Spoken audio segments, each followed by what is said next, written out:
Today, ladies and gentlemen, we have a special episode. Today, we're going to tackle the very important topic, we believe, which is prison reform.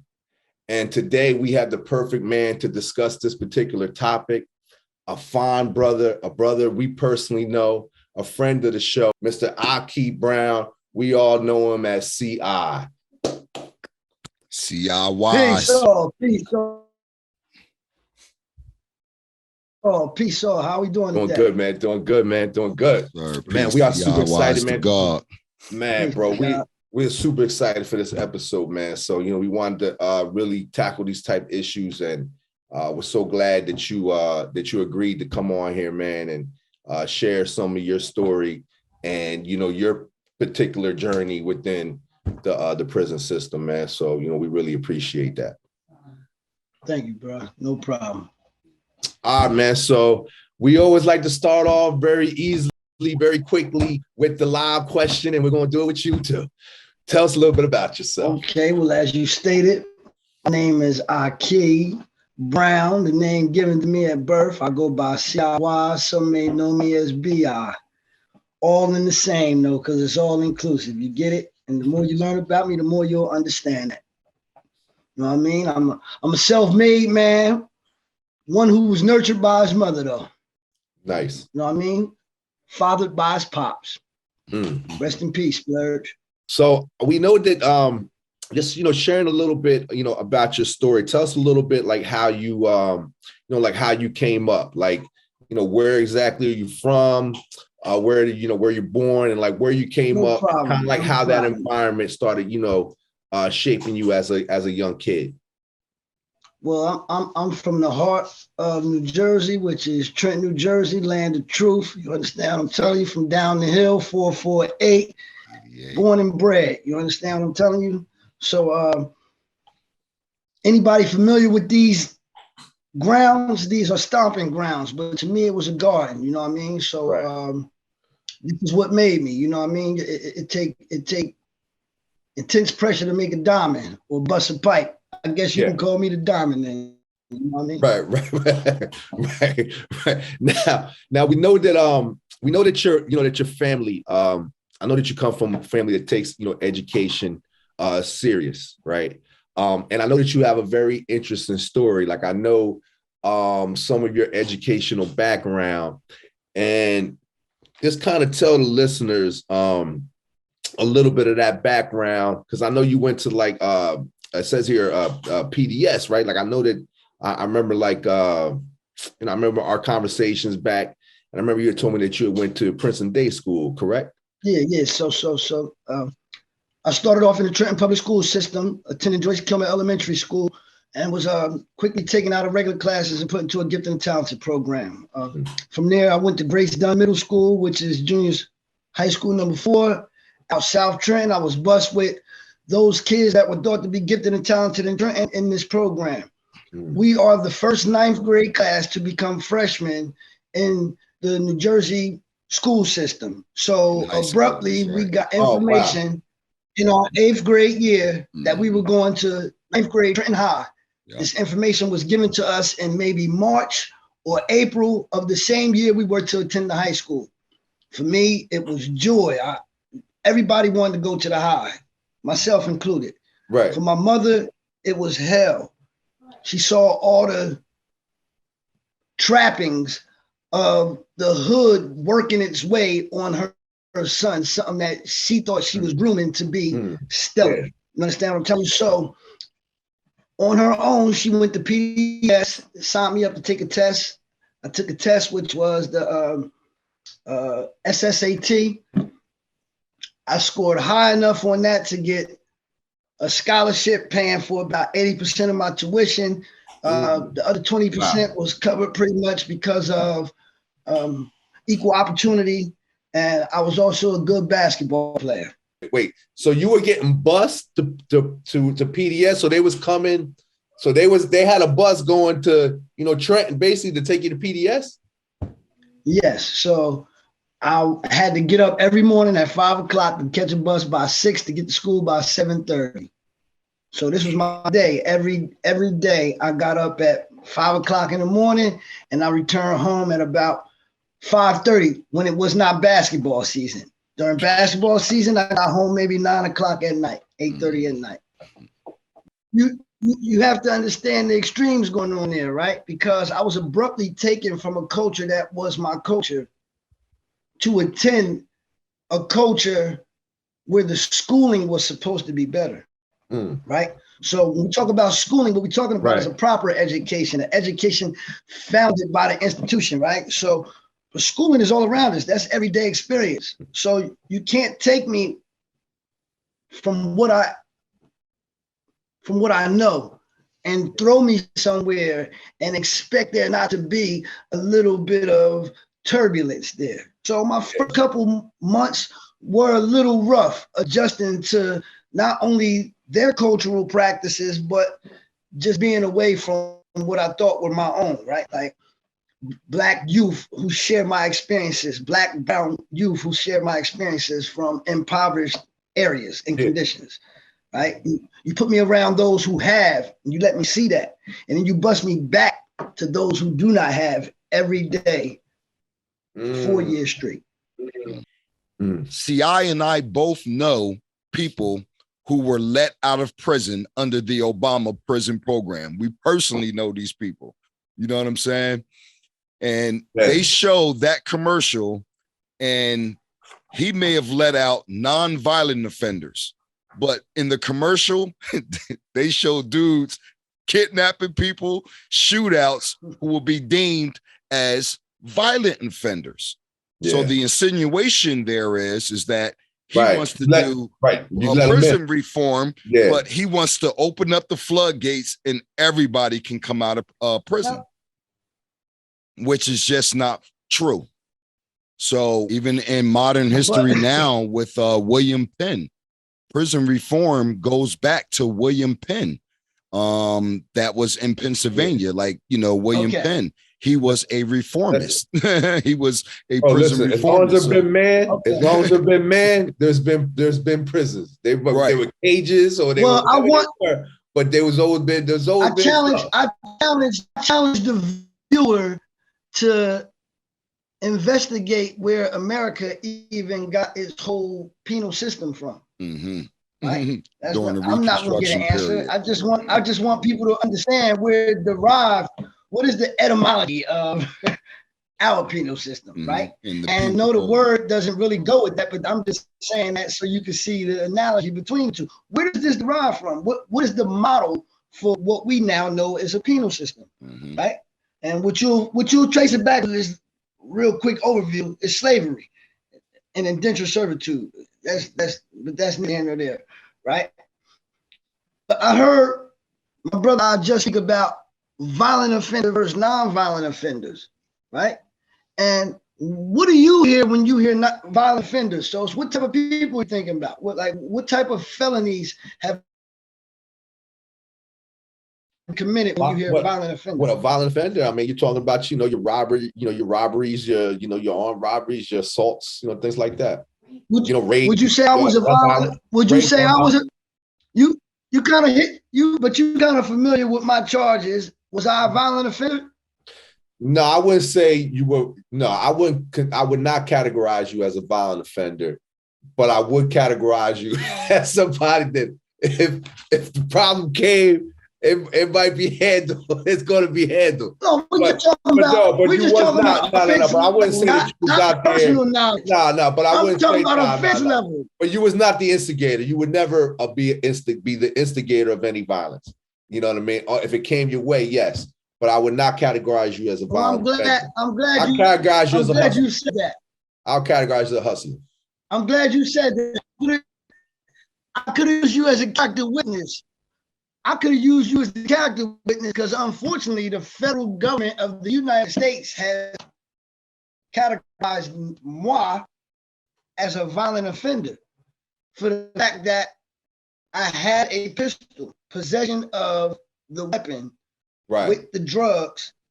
That makes me a violent offender. So according to, like brother I just talking about, the one senator's remarks, keep all violent offenders in jail. Technically, I'm a violent offender who's never been convicted of a crime of violence. Right. That makes no sense to me. I got you.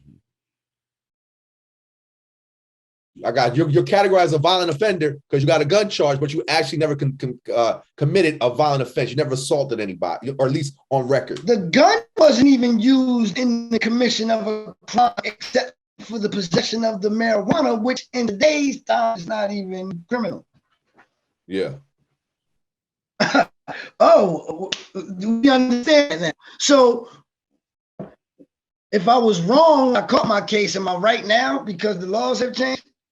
Or am I still wrong because I was playing by a set of rules that have now evolved?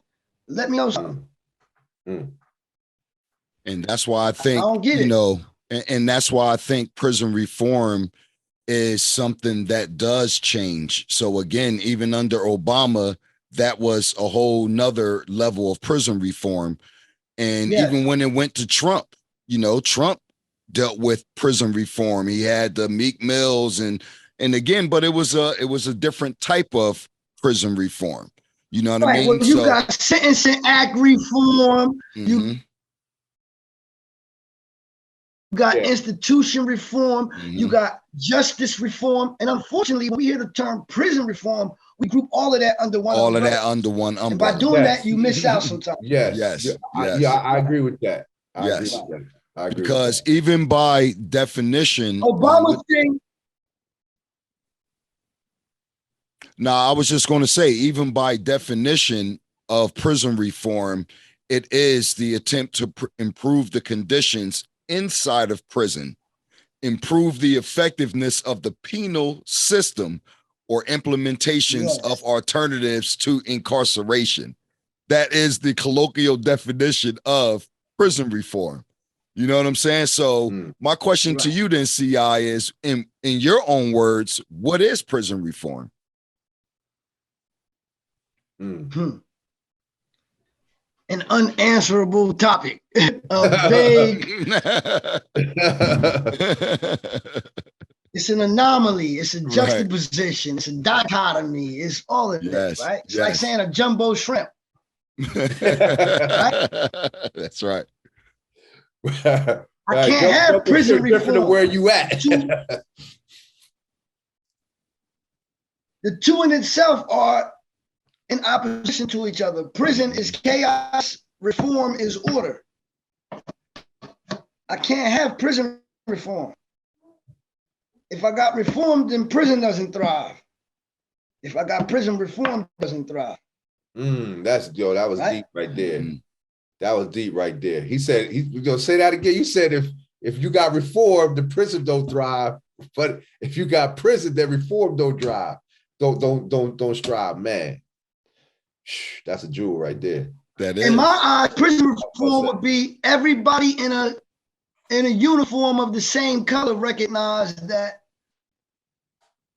y'all all in the same boat. Yeah, like how much that's prison reform to me. About? Right. When I put on that blue uniform as a correction officer, even if I had biases against my coworker, I can't divulge or show those during my 8 hours of employment, right? Because we all code blue.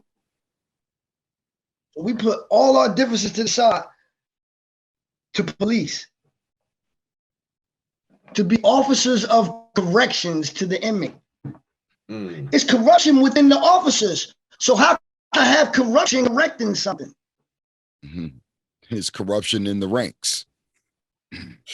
So we don't have correction officers, we got corruption officers, right? They still COs, chaotic ordinance, CO, right? But that's the beauty of the world, man. Like, you need up to have down, need good to have bad, right? Yeah. You're never gonna get prison reform because that's like asking, what's heaven? It's three of us up here. We all got three different ideas of heaven. So reform going to look different to every individual. Mm-hmm. Yeah. One person want more food in the tray, Mm-hmm. right? One person want more movement throughout the jail at any. One person want more programming. One person feel like we need more personal space. One person feel like we need less time for the crimes committed. Another person feel like we need more time for the crimes committed. Right? So what we just need is order, a system. We need a rehabilitation system, not a prison system, man. Because even when I think about that, there are so many seats at this table that they call prison reform. Because when you think about prison reform, you're not segregating it between nonviolent and violent offenders. So prison reform is all inclusive. So you got the guards, you got the rank. Now you even got the victim. So what about the seat that the victims are going to come to the table and say, I don't agree with that type of prison reform. I'm a victim of a violent of a crime, or somebody who committed a violent crime against me. Yeah. You know, so prison reform is going to look different to someone who may have been perpetrated a crime upon them. You know, and that's why I think, you know, just saying it as prison reform. Yes, because we all are opinionated, and we yes. Yeah. Yeah. Yeah. So let me ask you this then, CI. And this is just for the listening audience, man. And because if you come from a certain neighborhood, you know, whether that's a brother, whether that's a sister, an aunt, sometimes it's all of them. It's a mother, it's a father. You know, me personally, we've all been affected by incarceration in this prison system. And to me, you know, we're having family that came to America who spent more time in American prisons than they did free on the streets of America before they were deported back to Jamaica. You know, prisons touched me at an early age. You know what I'm saying? So on one hand, yes. Going back to your earlier point that both of y'all were making, that there's, you know, reform of the criminal justice system, and then, you know, reform of the prison system. You know, what are your thoughts on the difference between the two? Because again, often that gets conflated all under one thing, you know, under the criminal justice system reform. Well, bro, as you know, I like to speak in analogy so everybody can understand me, right? So criminal justice system, I will liken to slavery. Right?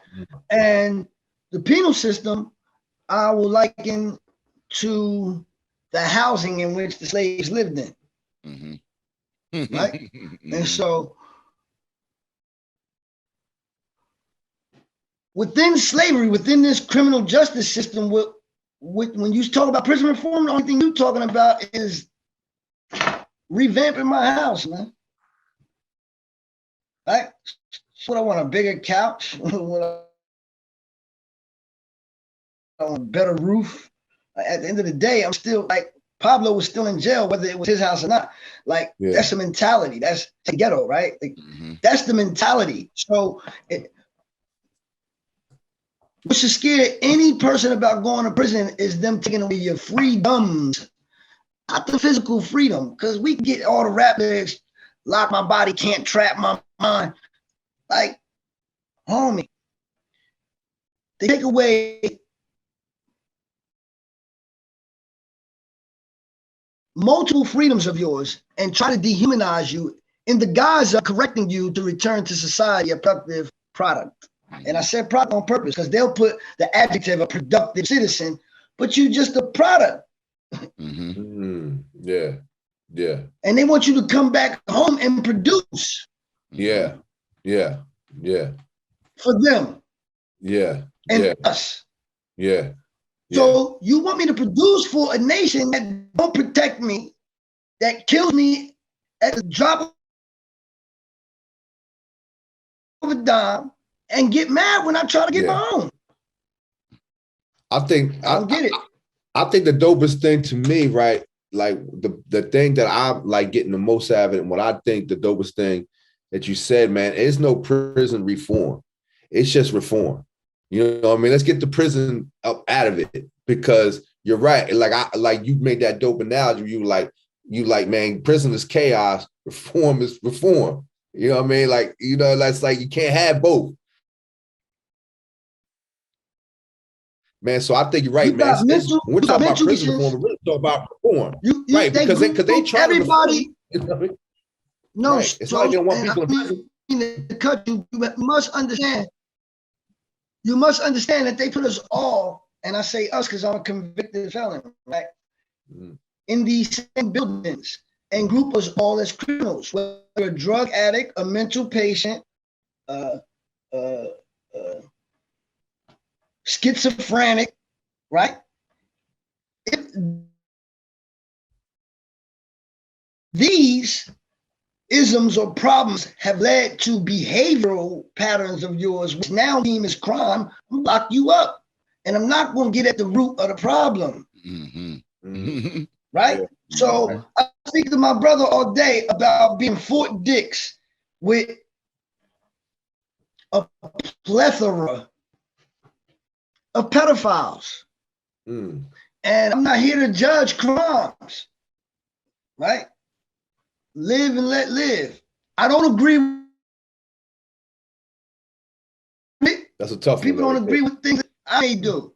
It's abhorrent to me because there's a victim there. You're doing something that's not consensual, right? I'm going to give you a crime that I never saw being a crime. Prostitution, right? Some of the activity associated with prostitution is criminal. For a woman to lay down, open her legs, or a man to lay down and drop his pants, for anybody opposite of them at an agreed upon price, an agreed upon service, what's criminal about that? Yeah. Shoot, they got that with this them houses out in like Las Vegas, even the one that Lamar Odom was at. That's basically what that was. Right. Legal prostitution, man. Right. Well, that's why I agree. Well, that's why I agree when you say prison, take the prison out of reform, because at the end of the day, they don't want people not to be in prison. You know what I'm saying? But the point, that's a big money business right there. And again, that's the whole point of saying it as prison reform. That's what it is. Because that's the guys. That's how they sink line people, because they want you to think of prison. You're thinking of the physical building. The physical building is real. Like, the definition of prison reform is real. It's a literal definition for it. You know what I'm saying? So even when you're speaking upon it, I think what you're saying, both of y'all are right, because it is the guys at the end of the day.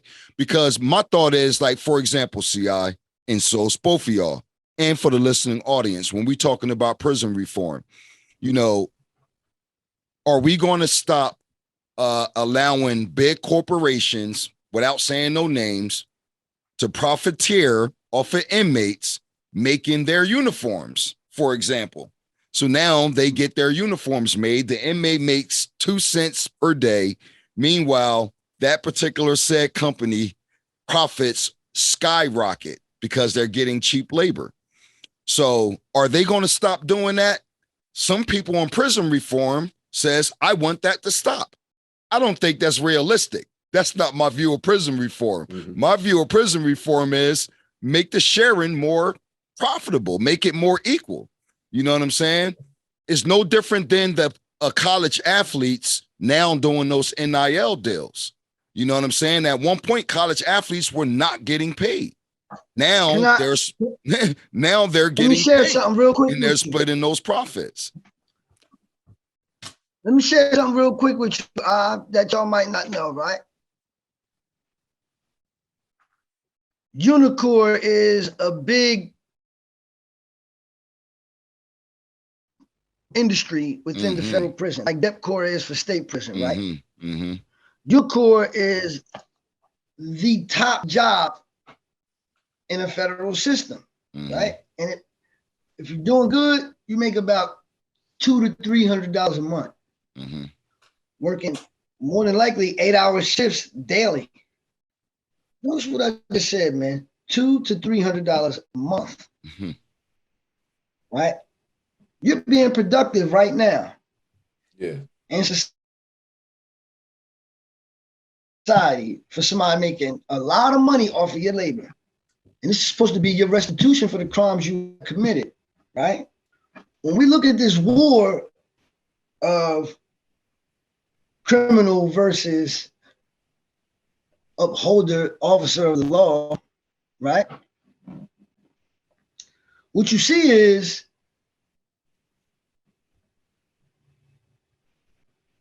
the inmate has no wins against the criminal justice system from the time that he's a criminal. It's two levels. Well, depending on what community you're from. It's way, their gang is too big, right? Mm-hmm. They got probation officers. They got corrections officers. They got police officers. They got sheriffs. They have state troopers. They have judges. They have attorney generals. They have district attorneys. They have prosecutors. Yeah. Prosecutors, pardon me. What I'm getting at is a lot of people don't look at that as the same team. Yeah. That's one baseball team with many positions. And if you get stuck looking at only the pitcher and the catcher, you forget how important the right fielder is and touch that home run. Mm-hmm. Mm-hmm. Right?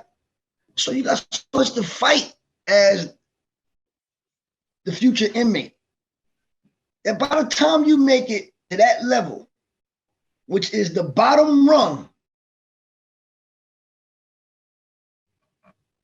you're dealing with the bottom rung of the upholders of the law, which means they're not too far removed from you, one action removed from you. Mm-hmm. So I told you, you put wolf on sheep, that wolf gonna eat.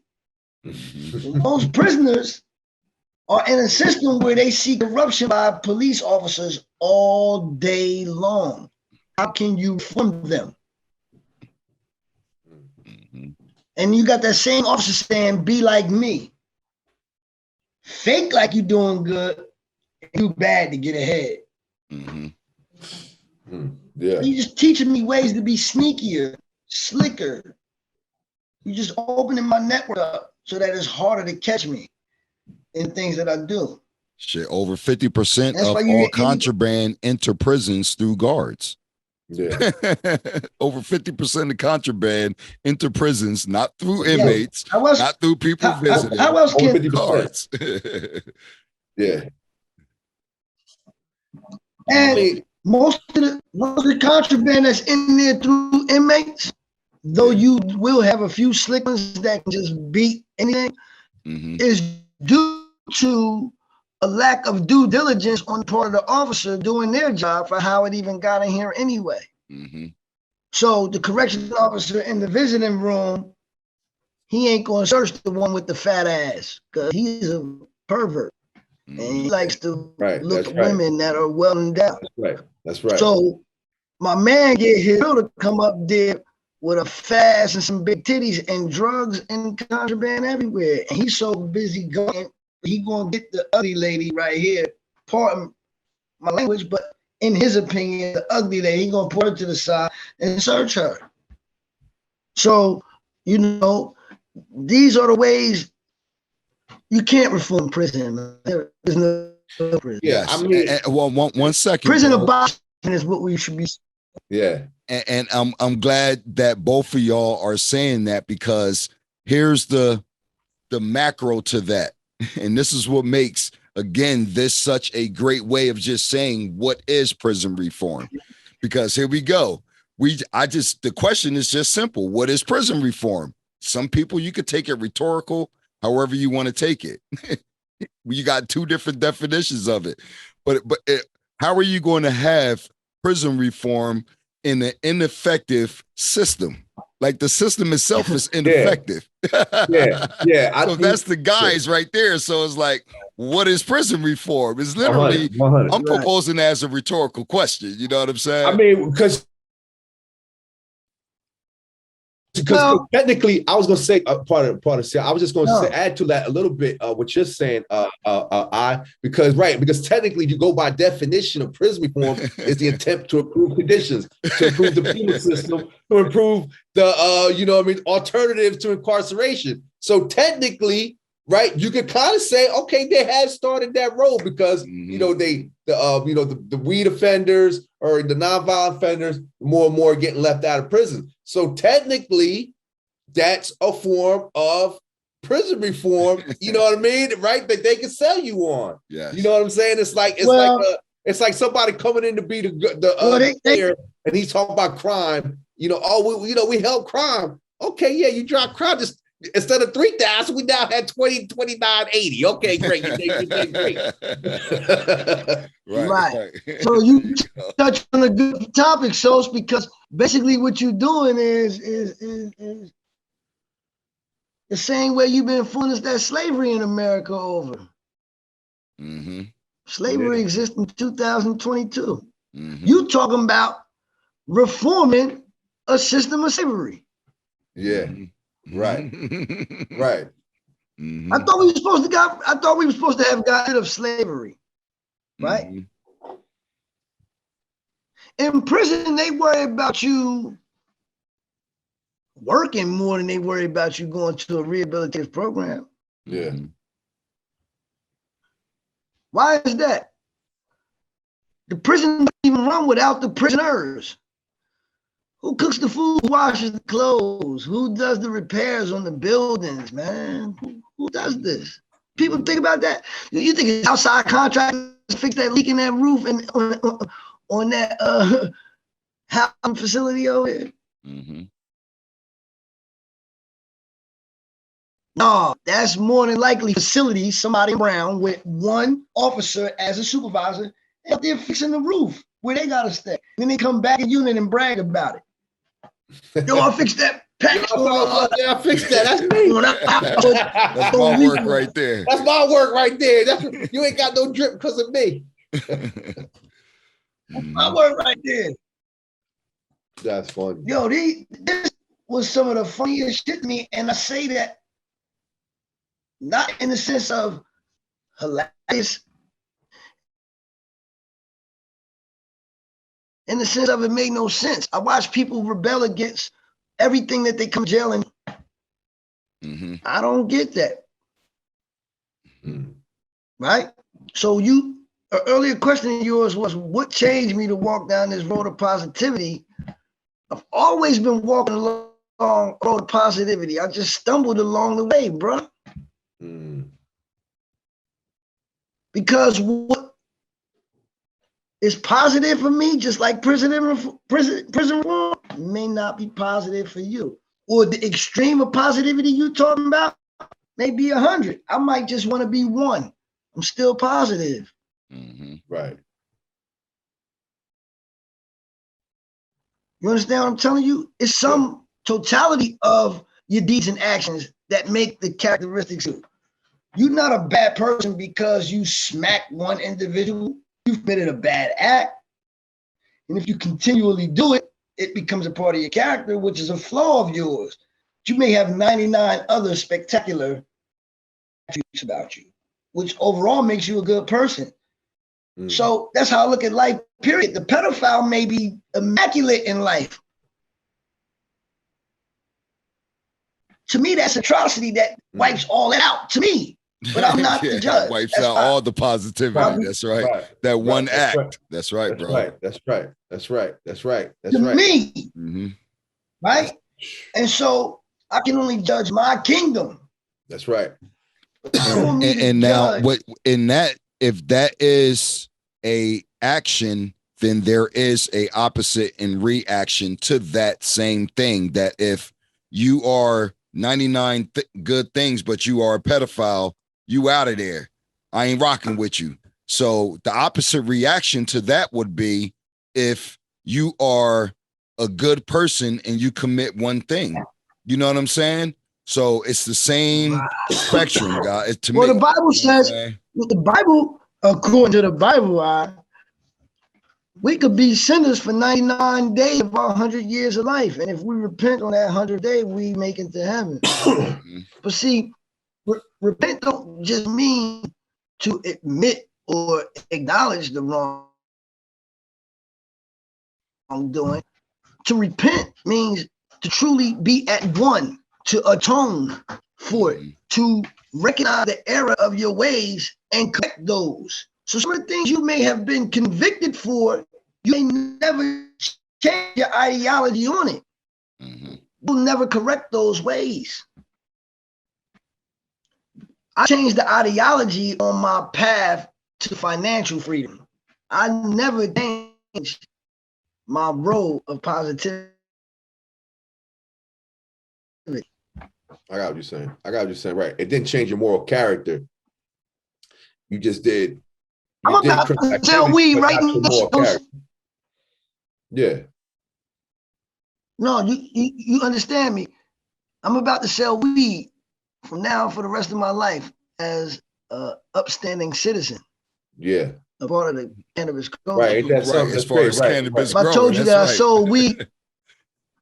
But something, you know, people were convicted of prior. That's crazy right and there. I will be doing good for my community because I will be selling someone that is medicinal and needs not only in the physical, but the mental reparations of a person. That's crazy, right? Right. You sit there going to jail for a lot of that type crime, and now you're going to be out here. But guess what? Legally feed your family. I was doing that same. Right. You're going to be viewed as a criminal. He going to be viewed as a businessman. Ain't that something? I was doing that same thing. My mission was the same when they deemed it illegal. Yeah. You understand? Peace to the wife, you know. Yep. Peace, shower. You good. Yep. So, you know. Like I'm saying, like, go ahead. My bad. It was a delay, so I ain't kept you speaking. Nah, add on, bro. So, like I'm saying, I never wanted people to get confused that the character of the man I am has always been me. And I do appreciate the introduction, but let me say it myself. Like, I'm a good guy to those who are good to me. I'm a bad guy to those that are bad to me. I expect everyone to be the same. It's only right. It's the law of nature. Every action has opposite and equal reaction, man. That's ordinances. So that if you smack me into human nature, though, you know what I'm saying? Those are ordinances that are built into human nature. And that's why I think even at the root of all of this, it's still about human behavior. You know what I mean?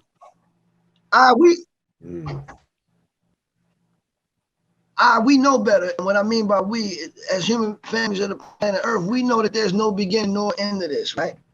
Yet a lot of people consume every day of their life awaiting the apocalypse, looking toward the end, because they know in the cycle of things, there will be a changing of the time. So whether we go from ice age, the fire age, whatever, and there will be a wiping out of history, but there will always be regeneration. Right? Always. It always has been, always will be, man. Right? The earth is not split its axis yet, which meant that the weight of the world is still the same. No matter how many people have died, those have been born. Right? We still got water and stuff here. Christ told his disciples, follow me through the regeneration. That's why I like the word regeneration. That's right.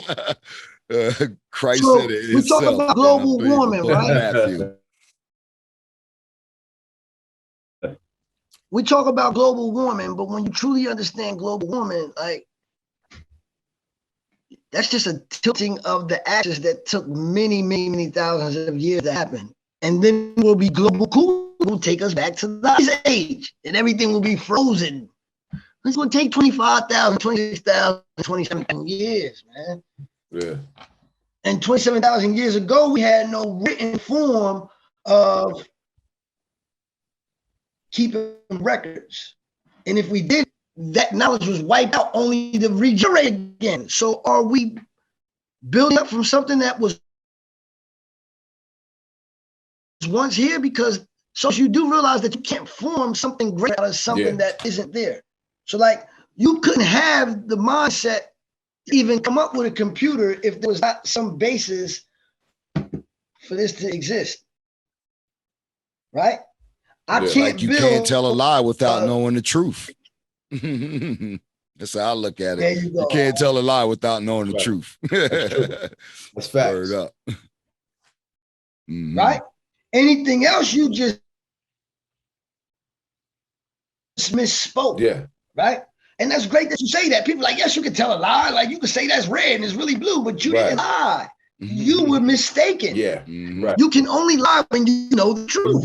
So that is very great that he said that. You cannot tell a lie unless you know the truth. Right.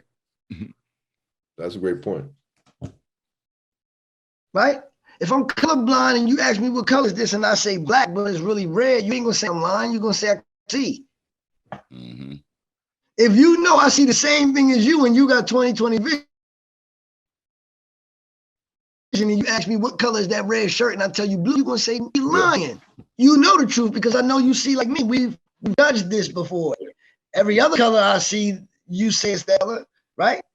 So that's philosophical. I don't know that me and you see the same colors for green. What I do color see and the color you see, we named it green. So you see what I see for red, for green. But you've been calling it green forever. We do know that. Every time I say green, you're going to go back to the mental picture of whatever you vision green to be. Yeah, think about that. Because me and you don't know if we see the same two colors for green. We just know we call that color green. Right. That's why some people be like, well, that's greenish. That's where the ish come in at. So, being all inclusive. Or like if it's an accident, and they say, what was the color of the car? I've seen it where it was two different descriptions of the color of the car, even though they both looked at the same car. You know what I'm saying? Yeah. Gave two different descriptions of the same car. Well, what's funny about that is without detail, they say the devil is detail. So if something goes by and it's aqua, I could say that's blue or green. Because aqua is a bluish green or greenish blue. Like, the hue, what is it, right? So I say that because I'm not wrong, but just because I'm right don't make me exact. See, so you got wrong, right, and then you got exact. And wrong is one extremity, right? Exact is the next extremity, and everything in between is right. Man. One is wrong, one is exact, and everything in between is right. Because if it ain't wrong, it gotta be right. Yeah, right. But if it ain't exact, it can be wrong or right. Right. That's right. Right. And that's one thing if it ain't wrong.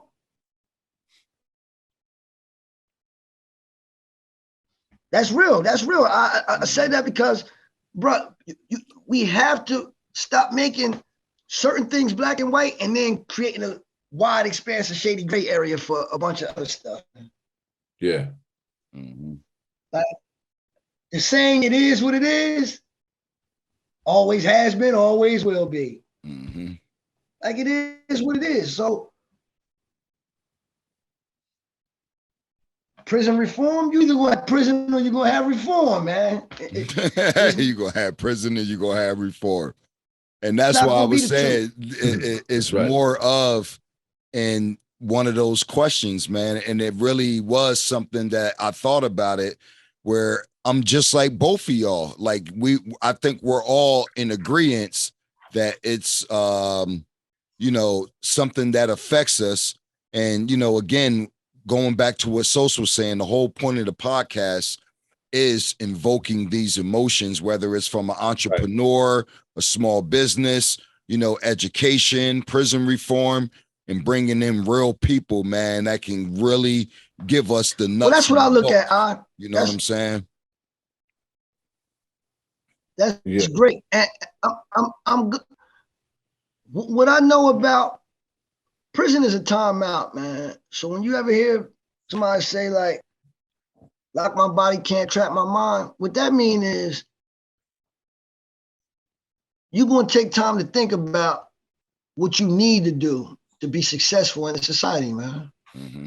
And now you can keep trying to do it your way when in their game and lose. Mm-hmm. Or you can find your niche and your path in their game. You be a spectator, you be a player, you be an umpire, you be a referee, what you want to do, right? You be an announcer, sportscaster, right?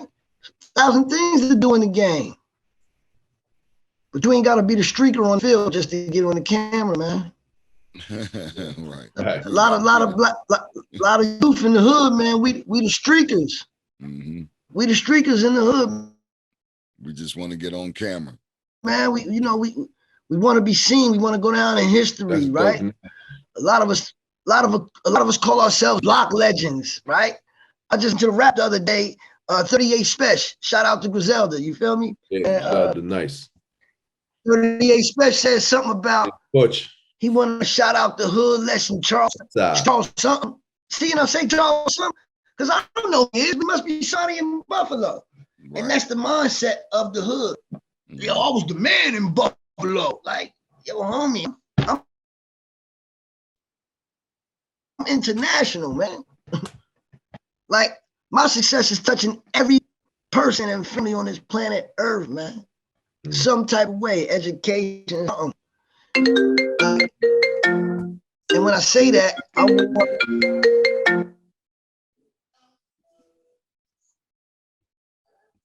Oh. When I say that, I want a description given like my man Sosa. I want your memory of me to be a good one.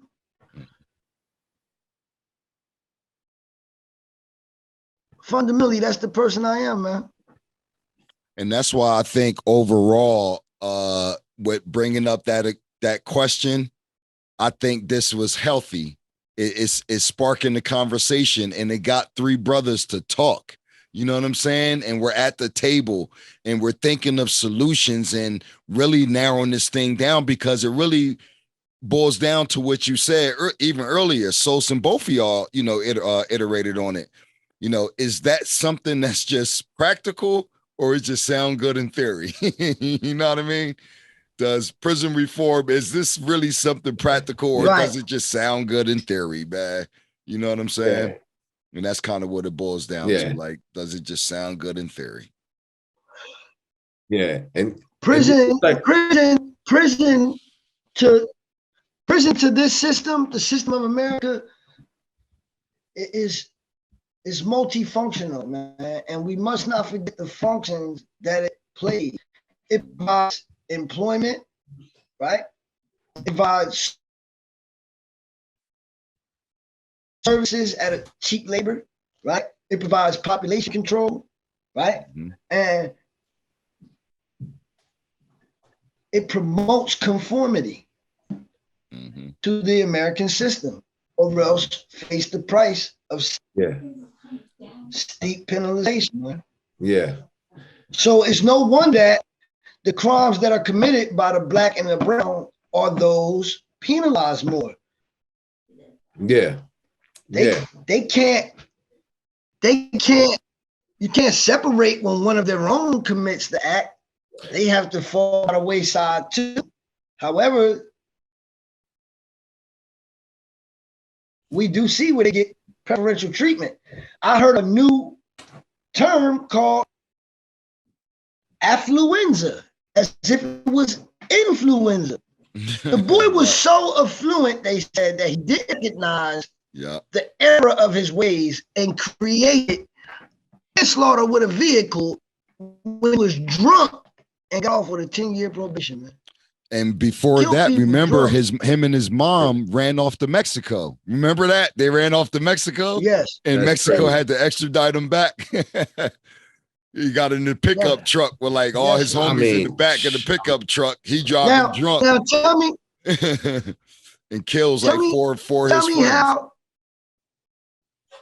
tell me how that makes sense when he should know, he should be the one to know better first, right? Mhm. With coming from such an affluent background, he had all the best teachers, he's seen Yeah. all the best, right? Yet Yeah. you take you from impoverished neighborhoods, from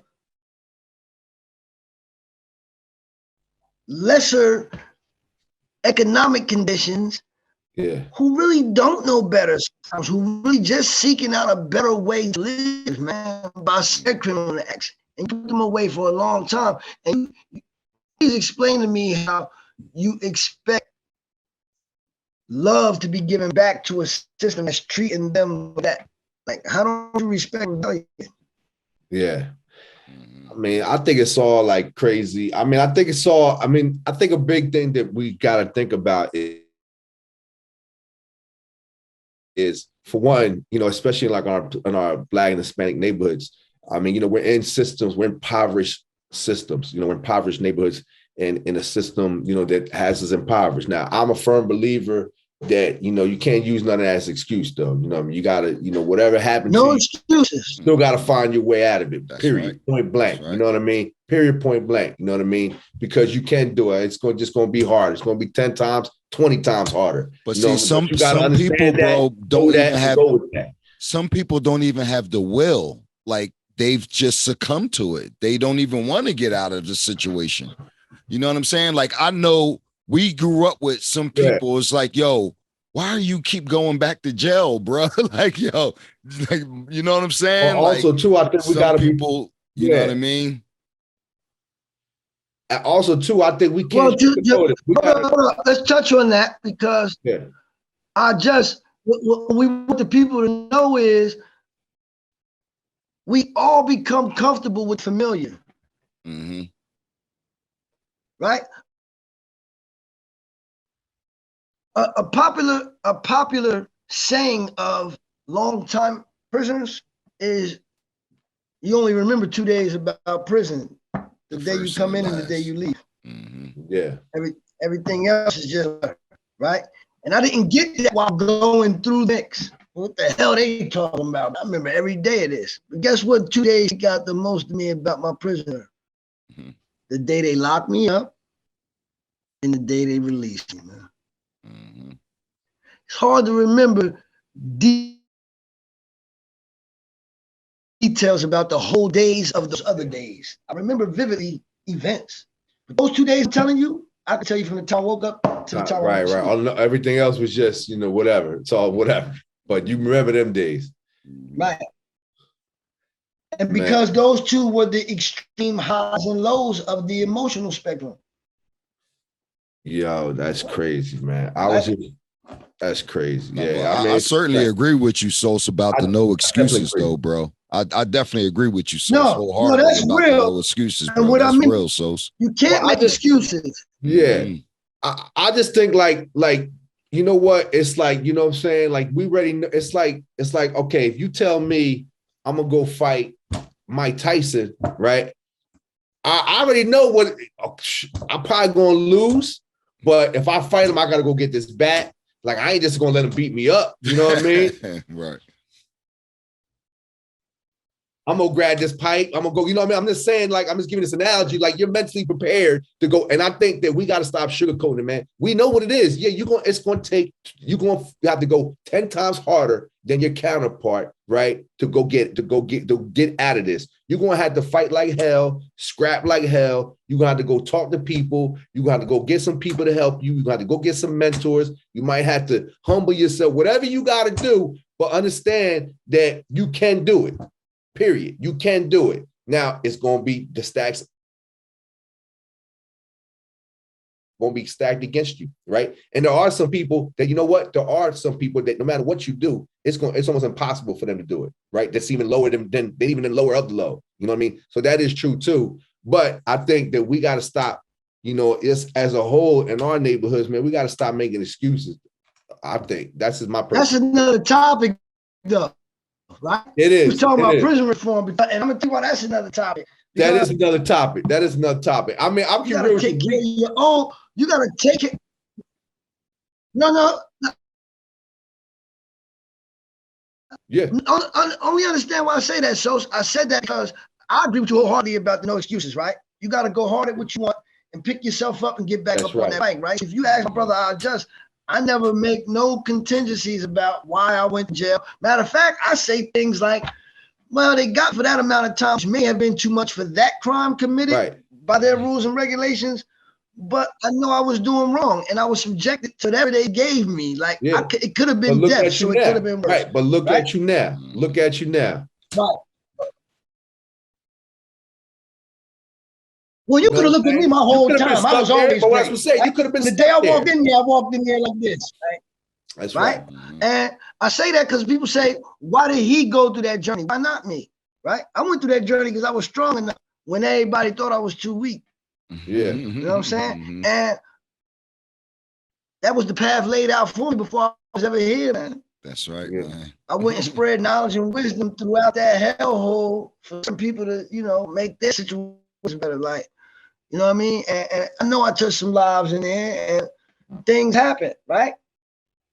But universal truth when I say but, and I say that because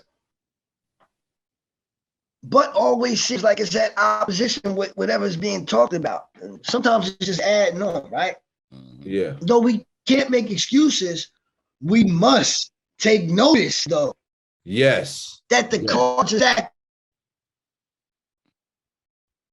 against you. Yes. Right? Yes. So, yes. like you said, you gave two good points when you spoke about Tyson. You said, I'll probably lose, but I can win. I like those two statements. Me personally, I don't like most likely I'm gonna lose. Yeah. And I don't like maybe I can win. Those two don't sound the same as I'll probably lose and I can win. Right? David beat Goliath, so Akey knocked Tyson the hell out. Right. That's right. Like you said, I just gotta work hard. When you know better, show better. You don't go in there. You don't go in there on a hope and a prayer like, I'm gonna just lift this one time, get this one banger, and come in there and hit him with a one banger. No, you have to condition yourself. Yes. And you have to know your subject. So it's not you gotta mentally and physically prepare yourself. That's right. Goliath and David, when they fought, David beat Goliath not out of luck. He beat him because he knew his weak spot. Hell yeah. And he knew he was shot with the slingshot. That's right. So it had nothing to do. So only thing he did, he found his weakness and he exploited it. Nobody else studied Goliath enough to know what his weaknesses were. All they saw was big, and so their mindset was, I'll probably lose anyway, so I might as well go ahead and fight. David said, man, I could beat this man. How do I do it? That's right. And he studied that man until he found his weakness. And then he strengthened his skills, honed those in so that he can come out right and exact, not just right. Because he could have came out right and it'd be a draw. But then you still got Goliath to deal with. He came out right and exact. He got rid of the Goliath. It's over. Man, listen, man. I mean, we gotta pretty much stop right there. We could go on all night, man. Like I don't know about y'all brothers, but I mean we could go on all night. But I think we normally end the podcast with like the top 5, but CI is like a resident guest. You know what I mean? This is a topic that I think that we got to keep on going. This ain't like a one show type thing. I personally would love to have the brother Akey on as an interview because he's also doing a lot of great. We didn't even get into that because we was on this topic. But man, this brother's got a lot of things going on, himself. And I just want to just say my personal thing is, man, I appreciate CI and everything he's brought to this podcast today, man, because he's really evoked thought. And what I love is you know what I mean? We're talking prison reform, and this wasn't just the normal cookie cutter answers. Right. You know what I mean? Mm-hmm. He went from he went from, you know what I mean? He came in from this way on, you know what I mean? He gave you a totally different perspective to look at it. And I thought it was dope because it wasn't the average, you know, the answers kind of threw me off sometimes, you know, I'm gonna keep it real. And it made me think, it made me kind of try to visualize that and where he was coming from, man. So out of my personal, I just want to say, man, thank you for being a guest here and everything that you expanded upon today, man. I thought it was powerful and I thought it was dope. And you dropped a lot of things, man. What, you know, you got like, you know, we was like in your mind. And I thought that, you know, that was dope. Absolutely. That's love, man. bro. You know, y'all family, man. So they don't even know we just scratched the surface. So we just scratched the surface. We just scratched the surface. We just scratched the surface. Listen, it would normally be like an hour. We've been on here like an hour, 50 minutes. I was looking like an hour, 40 minutes. We're gonna have to probably chop this up into 2 episodes. It's certainly a good one. But to me, I like this one because it's conversation oriented.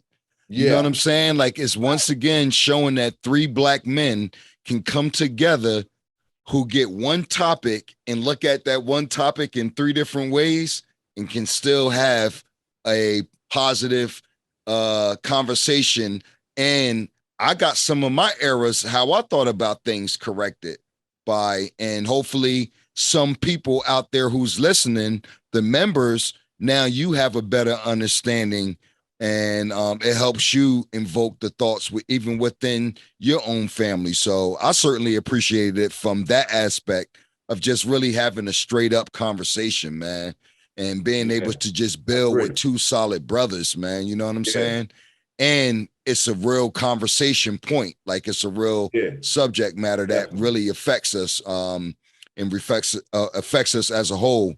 In the community as a whole. I'm glad you touched on that, just because to bring it full circle, you know, for anybody, you know, that's paying attention to what I'm saying, I don't want you to think that I'm negative or anything. I'm just speaking from real terms. Now, we can talk ideally, and I can give you many points about how on paper we can make prison look better. Mm-hmm. The truth of the matter that prison is more than just the institution or the structure that's there. It's the mentality of the guards, it's everything. And so we got a lot to tackle before you reform that system of prison, man. Right? And it's such a cesspool, man, that how do you clean dirt? Like, how do you physically wash dirt? Yeah, how you gonna get Oscar the Grouch out? Well, what was my man on Sesame Street that loved the garbage can? Yeah, you would excuse my language, but he would be pissed off if you took him out that garbage can and put him in a clean mansion. Yes. You know what I'm saying? That's like, he's like, nah, I like it grimy and dirty. Like old Dirty said, man, you know, I like it muddy and swampy. To that point, that's why prison, that's another reason why prison can't be reformed, because some people love hell, man. Yeah, man. More than they love right, brother. For real. And when it's love, it's hard. You can't kill love. You can't kill love. And if I love misery and misery love company, check that out. Look at that, right? You can end it right there. Be around some misery folk. You some miserable folk. Hey, CI, so listen, man, before we get up out of here and you give your closing remarks, we got to dip into hip hop. I know we kind of went over the top 5. Yeah, man, but I got to hear CI top 5. Like, so I had to hear your top 5. You know what I'm saying? So CI, like we pick, you know, all time. Well, it's category. CI. I apologize for automatically thinking you were going to go hip hop, but listen, though, the real thing is it's either could be movies, entertainment, hip hop. So and you just pick a top 5. So top 5 sports out of one of those categories. What's your okay? So You So you asking me could to pick pick a like category travel, your and then top five, in that restaurants, your category. top five, movies, your top five, Yeah, you top five in entertainment, that, your right. You top pick the five. category and the Yeah. top five in that category. Yeah. Yeah. Like we even had a guest win as far as Yo, that's a top good one. 5 albums, bro. That was dope. Yeah. So we had, right. We've had albums, we've had destinations, vacations. You know what I mean? You pick a topic, we go with your top 5 of that. Yeah, man. Just to humanize. Yo, that's really good, right? So let me see. Oh, it could be a nice, combination man. of all the categories. Shit, it's your list. No, because I'm just trying to pinpoint. I'm trying to give you something a little different, but still give you a glimpse into me, right? So, that's the theme of this one. It's different. You know what I'm saying? I'm gonna give you MCs because I think my top 5 MCs is not the norm, man. Mm-hmm. Top Let's 5 go. MCs, let's hear it. Let's go. That's our most popular so far. Yes, top 5 MCs. Right? And a lot of people will disagree with me, but we must understand that it's your 5. Things are evolved upon. So without the basement, the house ain't nothing. So don't tell me the attic the best floor. Like we can't even get there without the basement. So you know that, right? Right. All right. So my top 5 MCs.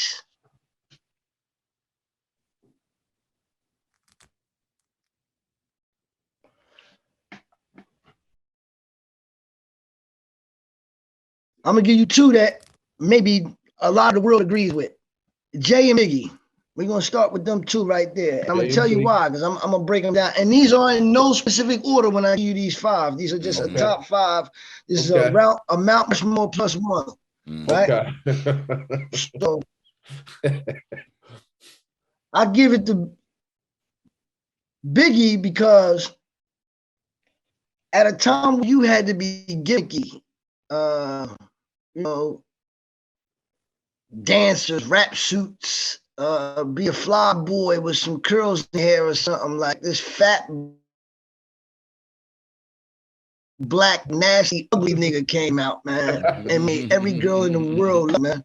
And he rapped about things that men and women felt, man. Like he did it from the same communities I came from, which is where this music originated from, right? Jay, because as my brother IJUST to tell you, we were young, but we actually saw the man here in Trenton. We can recognize the grounds that he stomped on. We can recognize some of the names they spit in records. We see the car of the girl that he's talking about on the blueprint, the song, right? What's the Valencia, Volvo had me making moves like, you feel me? Yes, right. Out east. Back in hiding in them days. And I watched this corner boy. I watched the corner boy become a billionaire, man. And so it's bigger than rap when it come to him, but we talking about rappers, and that's where he started off at, right? Right. Melly Mel. That's a good one. Melly Mel and the Furious 5. From one song. The Message. Melly Mel from one song. The Message. No doubt. That song is instrumental and foundational to what we know rap to be right now. One of the most important songs ever in hip hop. Right? KRS-One. Blast Master. The KRS-One. The teacher. Yeah. Take the title off the Bible song, God Don't Live There. That was KRS, man. You can't go wrong with him. KRS is that dude. Ghostface Killer, man. Number 5, Ghostface Killer. There you go. That was solid right there.